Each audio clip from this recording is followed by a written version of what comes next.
Os pilares da doutrina espírita são a existência de Deus, a reencarnação ou as várias existências, as variedades de mundos habitados, intercomunicação entre os dois planos da vida e o código de moral do Evangelho do Cristo. O monstro. Observei que o batalhão estacou e que algumas daquelas criaturas foram se prostrar aos pés do monstro.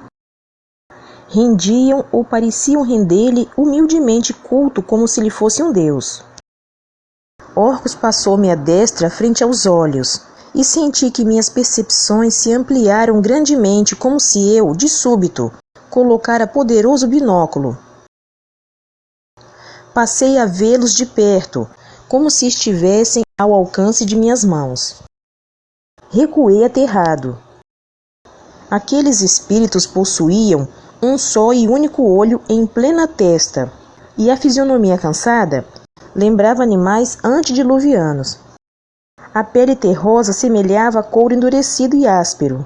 O olho era grande, e a pupila fixa exibia raios de sangue em todas as direções. O dragão pareceu sorrir satisfeito e acalmou. Tive a impressão que falava-lhes uma língua estranha, talvez por gesto, porque todos se curvaram. Logo depois, prorrompeu um alarido ensurdecedor. De toda a parte, então, como se saíssem das próprias rochas, saltaram criaturas esquisitas, de todas as formas e feições, e foram se ajoelhar contristas na praça. Vi seres que se arrastavam dolorosamente na ânsia de se aproximarem o mais possível. Cobras e lagartos, macacoides e aves negras que se dirigiam para o dragão, a fim de lhe prestar homenagem. Acreditei que toda a criação inferior do mundo ali se reunia sob a força do poderoso magnetismo. O ambiente encheu-se de um medonho mistério, e névoas atordoantes levantaram-se do solo como se ali houvessem aberto um pantanal. De repente, por mais estranho que pareça, o monstro elevou a voz, e eu pude entendê-lo simplesmente pela linguagem do pensamento. Filhos dos dragões, bradou ele, a nossa hora se aproxima. Há séculos espero, acorrentado aqui, prisioneiro e escravo desse que se diz senhor da vida, à espera da libertação. Mas um dia haveremos de vencer. Em breve liberto, comandarei pessoalmente as nossas hostes e então invadiremos a superfície. Um alarido estentórico sucedeu às suas palavras. Aqueles seres apáticos, terrosos e automatizados grunhiram nas profundezas dos abismos e elevaram vozes desumanas em frenéticos clamores de alegria. Venceremos! Venceremos! Clamaram eles. Sairei para a luz do sol, continuou o dragão, e aprisionaremos as almas que nos pertencem, pois os filhos do crime, por direito divino, são propriedade dos dragões. Novo clamor de contentamento se elevou da multidão. Os espíritos militarizados batiam com os pés no solo, fazendo coro à multidão oculta por entre as pedras. Aguardem, aguardem, filhos das trevas. Combateremos a luz e haveremos de vencê-la. Bem, não dissera ele isso, e uma rajada de luz em cada tupas desceu do alto, ensolarando o abismo. Gritaria ensurdecedora respondeu àquela demonstração do mundo superior. Todavia, espavoridos, aqueles milhares de espíritos, possuidores das mais estranhas formas, atiraram-se um contra os outros, em corrida louca para se esconderem na escuridão. Gabriel, talvez ouvindo a arenga do dragão, enviara-nos a sua luz e o seu poder.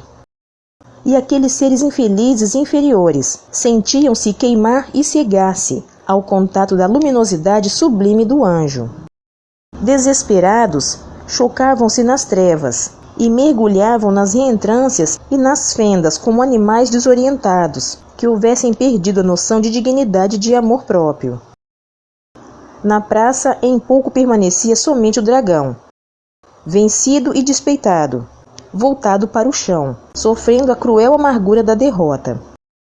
Assim mesmo murmurou: És forte e poderoso, anjo do abismo, mas não te temo. Liberto, subirei para lutar. Punhos fechados, fez um gesto de desafio para o alto. Orcus concentrou-se, porém, cheio de humildade, no silêncio da oração. Pelas trevas mais densas. A escuridão voltou a dominar o abismo. Embuçados nas trevas, prosseguimos nossa jornada no seio da terra. O silêncio sucedera ao tumulto. Súbito, um ser estranho e terrível se atravessou em nosso caminho. Possuía asas longas e corpo de lagarto, enorme e repelente. Olhei-o assombrado. Era um verdadeiro dragão, com a forma tradicional que a mente humana representa na Terra. Uma língua fina e vibrátil saía-lhe da boca, e 2 olhos chamejantes lançavam chispas. Seria um ser inteligente? Ou era de fato um simples animal sem consciência? Eu estava enganado. Encarou-nos de frente e, obstruindo-nos a passagem, exclamou numa linguagem mental semelhante à que fora usado pelo rei acorrentado: O que quereis em nossos domínios? Não temeis, criaturas infelizes? Orcus olhou e disse: Afasta-te, irmão. Nós somos filhos do Cordeiro e buscamos as profundidades para aprender e progredir. O animal afastou-se aterrado e, após lançando um grito bestial, atirou-se nas profundezas. Um arrepio percorreu minha alma.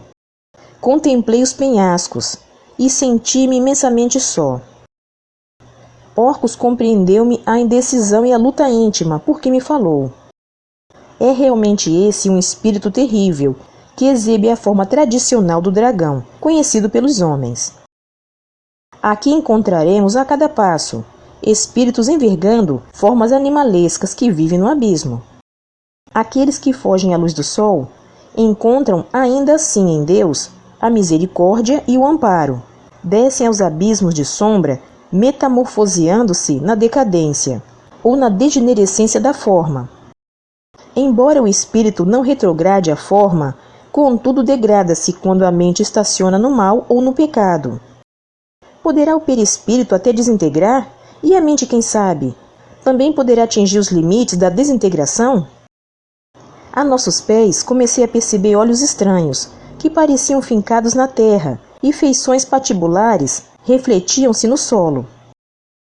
De repente senti que por toda parte uma legião de seres diabólicos acompanhava nossos passos, e o meu coração encheu-se de temor. Valeria a pena descer mais? Orcus paternalmente beijou-me a fronte e afagou-me carinhosamente. Nada tema, o Senhor está conosco. As trevas não prevalecerão contra a luz, e o mal não vencerá o bem jamais. Esses seres que habitam o abismo são de fato criaturas que desceram em si mesmas, até o fundo dos abismos mais insondáveis. Perderam o controle da mente consciente e caminham na descida vertiginosa. Passarão numa espécie de retrospecto pela fieira da animalidade, através da qual um dia ascenderão a estágios superiores da consciência. Cairão, contudo, provavelmente, não se perderão. Nos mais recuados infernos, penetra a bondade de Deus nosso Pai, para salvar os que estão perdidos. Compreendi o quanto estava enganada a Igreja Católica, que, embora identificando o verdadeiro inferno, errara considerando eternas as penas e sofrimentos, porque haveriam de passar os seres que se condenaram a si mesmos. Jesus também um dia descera aos abismos, após a morte na cruz, mas ali fora gloriosamente numa demonstração de suprema humildade. Abracei-me a Orcus. Lá em cima, numa distância que me afigurava sem limites, ficara o mundo. Como era bela a superfície, e como era suave a vida humana. Estaria ainda lá em cima o meu pobre corpo físico? Ou eu também agora era apenas uma sombra espiritual nos caminhos tenebrosos das quedas humanas ou espirituais? Súbito defrontamos extensa muralha, sobre a qual uma espécie de era gigantesca Debruçava-se recordando vegetações seculares existentes na superfície da terra. Folhas grossas e enormes, parecendo orelhas de elefantes. Silêncio sepulcral pairava sobre ela. O que haveria do lado de lá? Notamos que estreita porta dava passagem na muralha. Um capim muito verde estendia-se a nossos pés. Penetramos pela porta adentro. Árvores espessas punham no ambiente uma estranha nostalgia. Grama e árvores semelhantes às da terra, embora árvores esquisitas, de cor avermelhada. enroscavam-se umas nas outras, como se fossem criaturas abraçadas no supremo delírio. Habitação rústica, de pedra vulcânica, por onde vegetação luxuriante se agarrava, erguia suas paredes singelas. Batemos. Abriu-se uma porta. E um anjo de porte majestoso e fisionomia impressionantemente bela estendeu-nos a mão. Era um jovem de augusta beleza, túnica simples e diáfana, e pele lirial. Seu rosto também não demonstrava sexo. Parecia um jovem de idade eterna, e parecia ao mesmo tempo um ser do sexo feminino. Eu sou Atafon, falou-nos ele com voz profundamente doce, e controla os caminhos do abismo mais profundo. Entramos. Lá dentro, um verdadeiro lar nos esperava. Fiquei encantado. Jamais poderia supor que onde Deus em sua misericórdia colocar os espíritos do mal, colocara por sua vez para ampará-los, anjos do paraíso. Obrigada pela sua companhia. Fique com Deus e até o próximo vídeo.